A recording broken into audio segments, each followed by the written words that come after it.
শুধু নামেই না, কাজেও কিন্তু একটা নবাবী ভাব আছে। যদি আপনার মনটা ভীষণ খারাপ থাকে, শরীরটা ম্যাচ করে, তাহলে চলে আসবেন কুষ্টিয়ার হরিপুর ব্রিজের নিচে।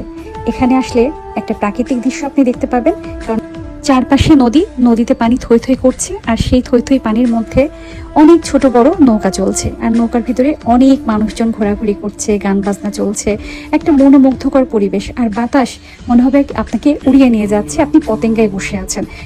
চট্টগ্রামে যেমন পতেঙ্গায় বসে চা নাস্তা পানি এটা সেটা অনেক কিছু বিক্রি হয়, ঠিক তেমনই কুষ্টিয়ার হরিপুর ব্রিজের নিচেও কিন্তু অনেক রকম অনেক কিছু বিক্রি হয়, খাবারের আইটেম থেকে শুরু করে সব কিছু, আইসক্রিম থেকে শুরু করে সব পেয়ে যাবেন। গরম গরম চা, বাঁশবাগানের চা।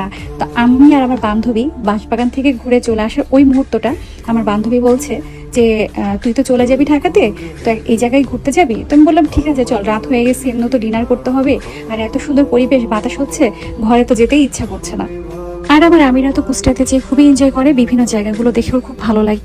উত্তরাতে মাছের রেস্টুরেন্টে তো গিয়েছি, তারপর 300 ফিটেও একটা সুন্দর মাছের রেস্টুরেন্ট হয়েছে, ওখানেও যাওয়া হয়েছে। কিন্তু কুষ্টিয়ার বুকে যে এত সুন্দর করে যতটুকু পেরেছে তারা ডেকোরেশন করেছে মাছ দিয়ে, আমার খুব ভালো লেগেছে। সুন্দর একটা মুহূর্ত কাটাতে না কাটাতেই চলে আসলো আমাদের অর্ডার দেওয়া কি কাবাবটা। আর আমরা 2 রকম কাবাব অর্ডার দিয়েছিলাম, কাবাবের সাথে একটা তারা লুচি দিয়ে দিচ্ছে, আর আমরা আমাদের মতো করে যত ইচ্ছা তত লুচি নিতে পারবো। তো অবশ্যই যাদের মন খারাপ থাকবে ঘুরতে চলে যাবেন নবাবী কাবাবে। আল্লাহ হাফেজ।